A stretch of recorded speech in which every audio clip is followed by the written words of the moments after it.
Well, it's April 14th and I rented a excavator for the weekend.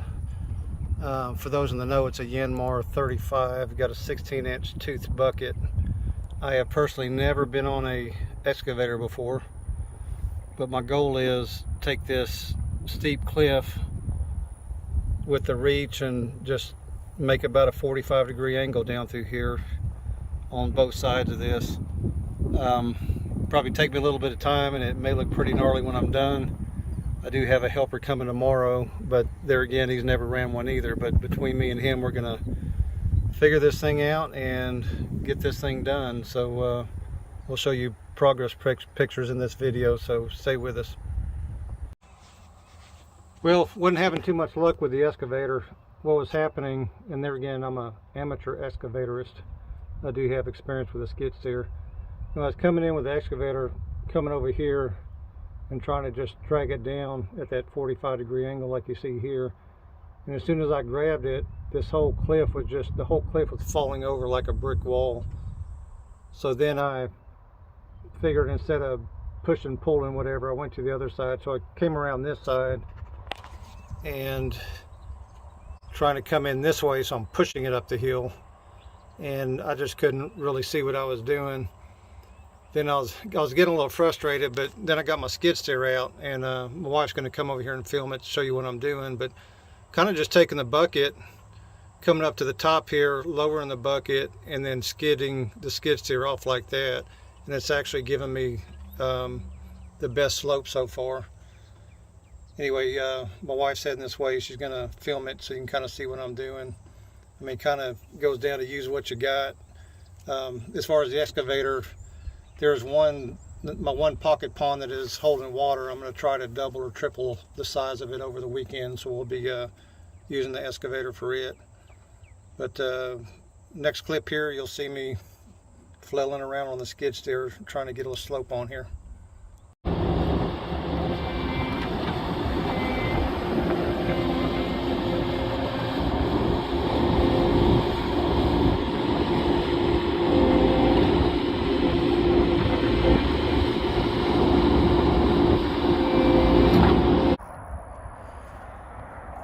Okay, so this is the next day. We did get it sloped up, but it's still not where I like my swales. I like to be able to come in this way to mow, or like to be able to go this way to mow. And I mean, the bottom was just way too deep, and it's fine because, like I said, I was digging out that clay that was in there to use on other projects. Anyway, so we decided just fill it in with the wood chips I've got. They've been sitting here for about a year, so we're filling it. It is mounted higher, but it will compact, and we're going to rake out the edges in. I think it'll work. I mean, one thing about putting the wood chips in a swale is when it is sitting with water, if that water is below the wood chips, then the mosquitoes can't find it to lay their larvae. I'm going to walk down here and show you the other example of where I've used wood chips. And I apologize for the noise or the wind. Anyway, this is a swale I've got also just downstream of the swale I'm showing you.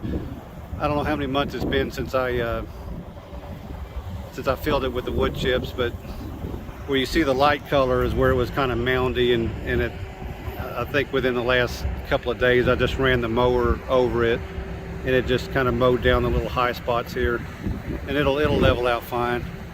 In fact, if we get some decent rain, there's plenty of Bermuda in this area, and the Bermuda will just cover this over. You won't even know it's there. Anyway, I'll probably show you one last picture. Oh, Adam's a forklift guy today. I'm sorry, skid steer guy. Anyway, I'll show you one last picture when we're done with it. We're gonna just finish filling it up, rake it out level, or with a slight hump in it, and then we're going to move on to the excavator and start cleaning out some holes. Anyway, I think it'll work for us. Like I said, stay tuned. We'll get on the excavator. All right, well, we're going to finish up this whole series of the Vetiver swale, diversion swale. We'll take one final walk through everything. Right here is original. This is the original swale. That's my vetiver, which is now coming up. Very great mulch. You can see where I weeded it, how the mulch just laid on the ground.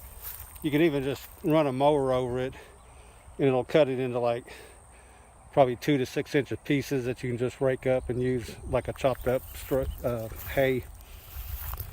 Anyway, this is the final result. We're going from original to where I widened it out and dug it in deeper. It's all coated in wood chips. You step up here. So when we look at the water coming down, so this is the first thing it's going to soak in here. It's going to keep my vetiver watered. And we're going to go down here probably 30 feet, which is my second swale, which has already been filled with wood chips. Now, the original plan wasn't to fill that full of wood chips, but if you remember, I only had maybe 4 inches of topsoil there, so as that decomposes, that's going to get some topsoil down probably 2 to 3 foot deep as it decomposes. Same thing here, this had literally no topsoil, so when this decomposes, this is going to be a very, very rich area here. This particular swale actually comes around my shop. We actually had to, because of the slope here, we actually dug a trench around here so it wouldn't run into this garage. So it comes around here, it's kind of sculpted. Anyway, so it comes in here, so that fills up, overruns, fills this up, and then we go down to my worm towers, which is a line of post holes I dug right here, and I just scraped it, but I've got 12 to 13 post holes dug out through here, 3 to 4 feet deep, and I've been putting my kitchen scraps in it. Let's go flip one of these buckets. Well, as they fill up, and you know they're going to continue to decompose, I've just been taking the tractor blade and just scraping it to push dirt in the hole. So when the horses are running, you don't see it. But let's see it. There we go. Anyway, so I'm just dumping all the organic matter I've got, kitchen scraps, into the hole. After this one's full, this will be the last one I got, and then I got a decision whether to do more or not. And let's keep on walking down. So it goes past the worm tower, then we start going down to where we want to change the direction of the water for flood control.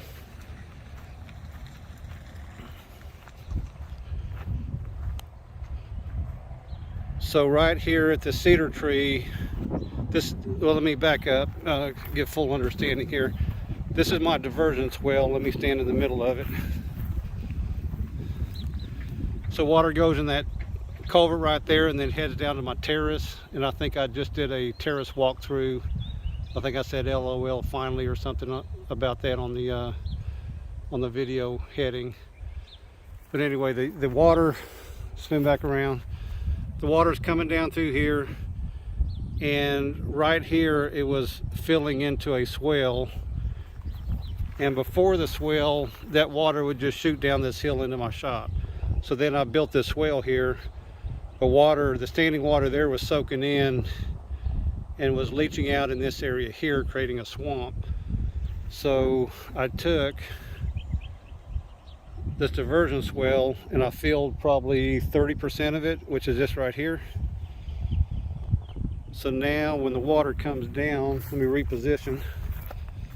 So now when the water comes down, it's actually sliding down this way and dumping into the diversion swale. So it's not standing any water here.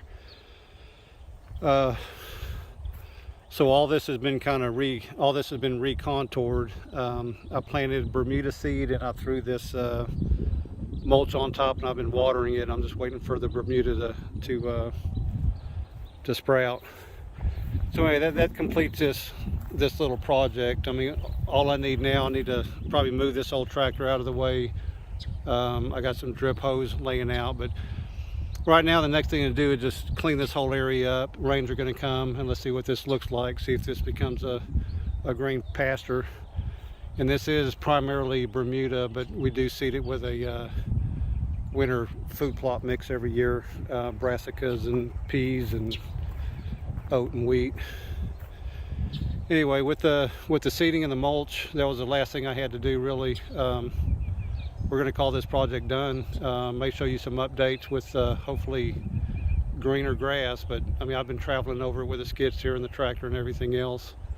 But now the time to get the equipment off and let it grow. So hope you enjoyed this little series, and we will talk to you later.